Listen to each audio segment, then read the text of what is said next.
So I got into an internet debate recently. I know that's going to surprise some people, maybe not.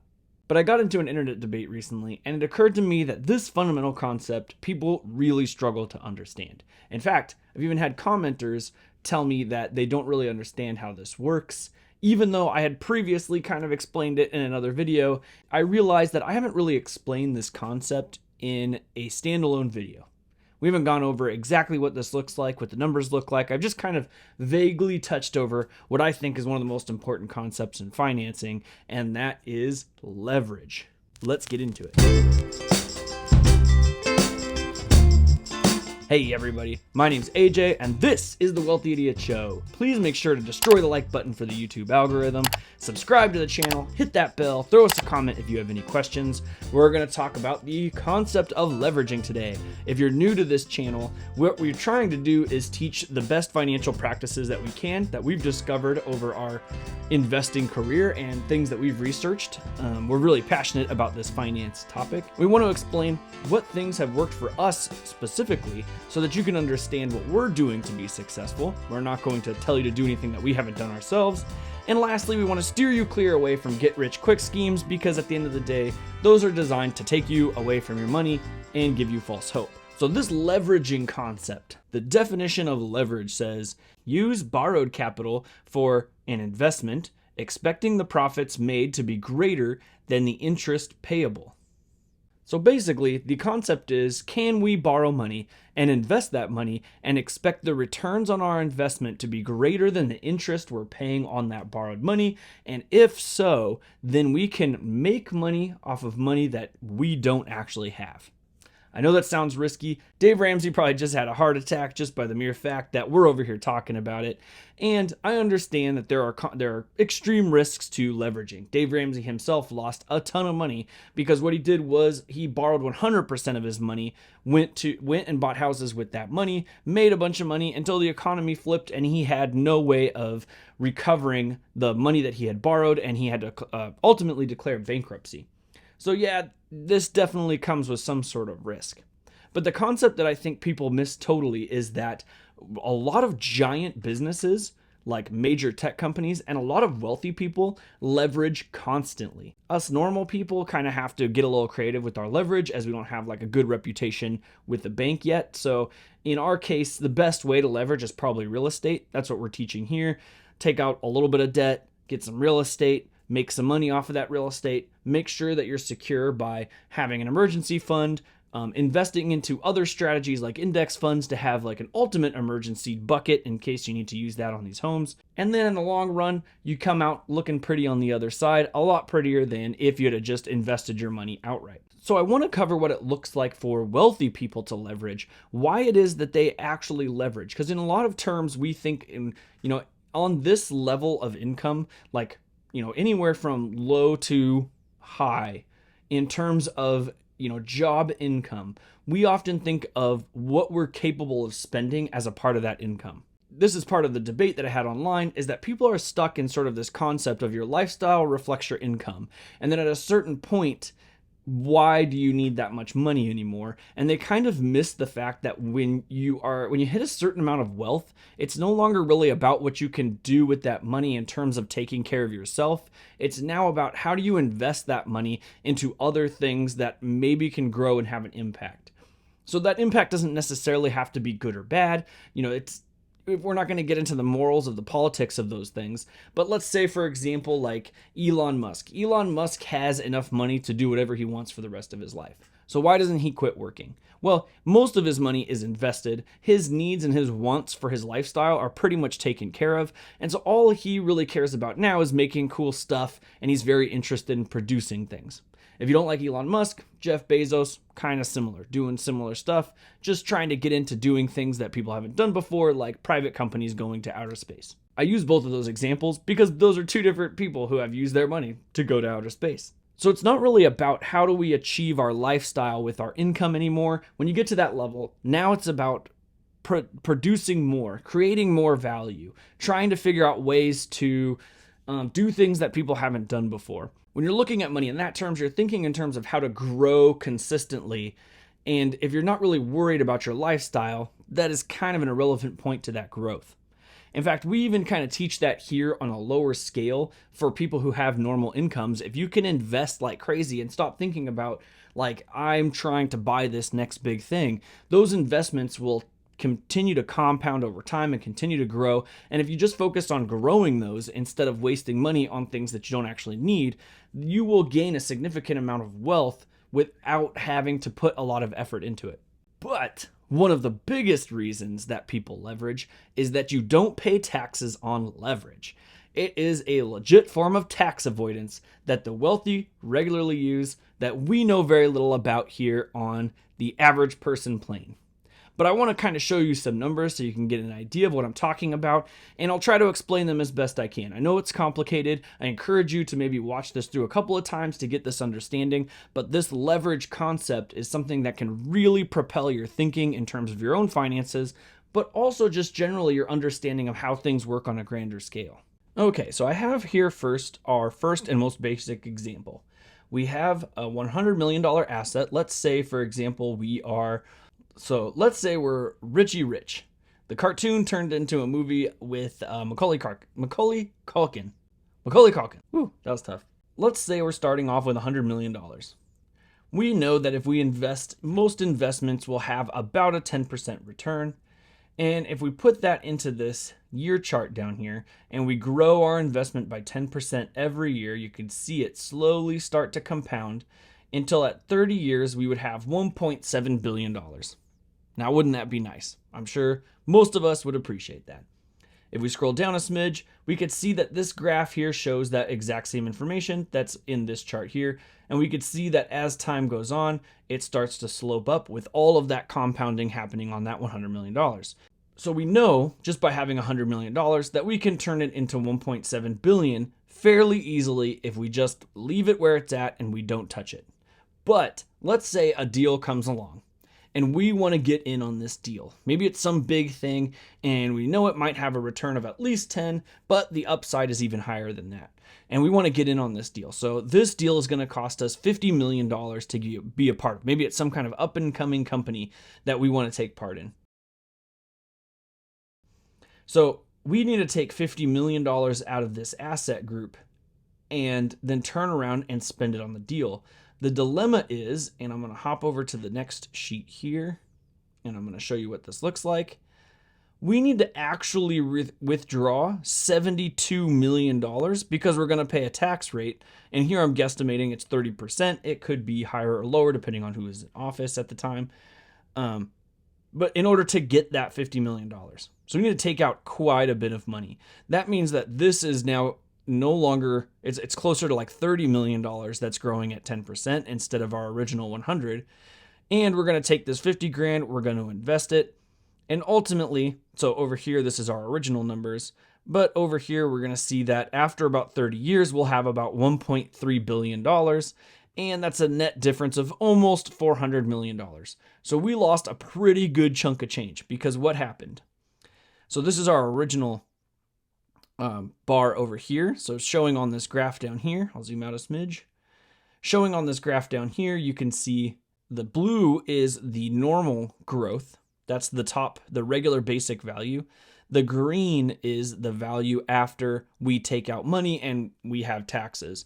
So we can reinvest that 50 million that we took out, but now our net is about 78 million because we had to pay taxes. And let's say that all grows at a 10% rate, and it's going to grow at about the same curve, just slightly slower because we have less money invested. We paid a big fat chunk to the bank.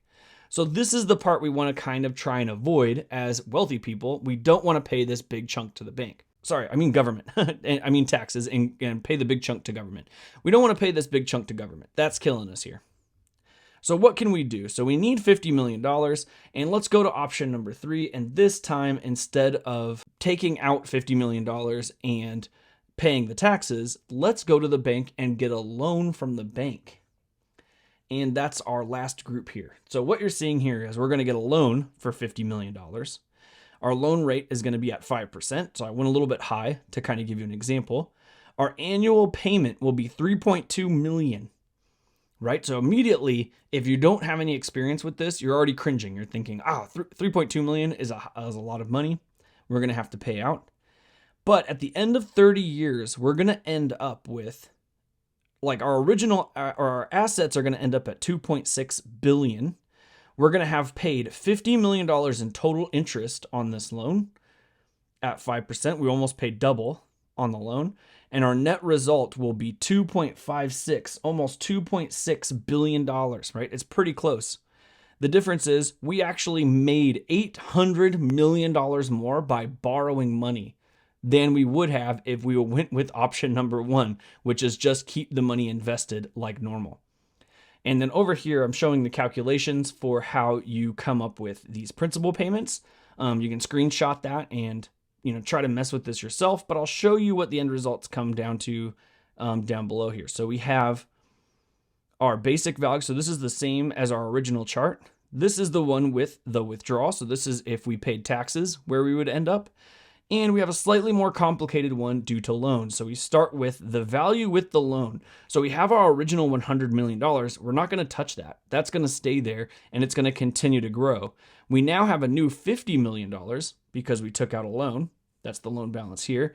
And that gives us a total of $150 million to play with. So as we start investing that, we're going to see growth much faster because 150 million is more than 100 million.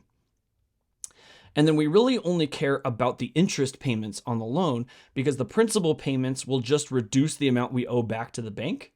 And yeah, we can't actually get that cash, but that ends up being a net zero. So if on my net worth sheet, if I put my loans against my value, that's how much I have in net worth.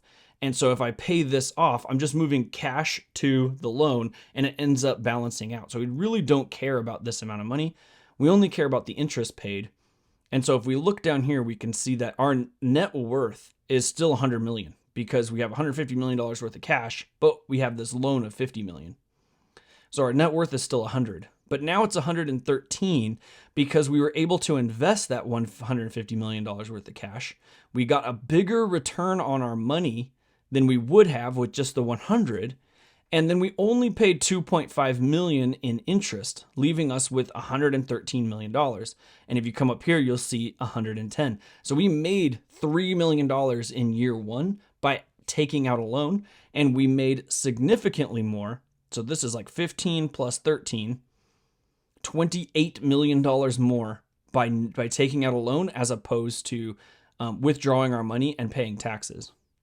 So if you know the concept of compounding interest, you know that this little amount at the beginning is going to compound to a significant amount towards the end.